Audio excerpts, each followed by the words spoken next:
Good morning po. Karating lang po. Bumili ako ng feeds ng ating mga alaga. Tsaka nag-pick up din ako ng gulay.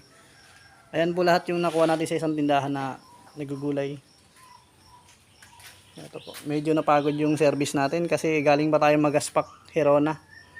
Doon ako bumibili ng feeds natin na mura. Murang feeds. Ito yung mga gulay na gagayatin natin ngayong araw na to.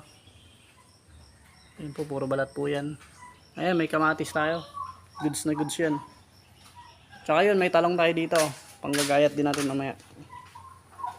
Siyempre, pinamerienda ko na yung ating mga alagang pabo. Tsaka yung manok. Ito lang muna yung update natin. Maggagayat ako ng gulay. Ako lang po mag-isa nagagayat nito. Kaya sisimulan ko na habang maaga pa. Salamat po.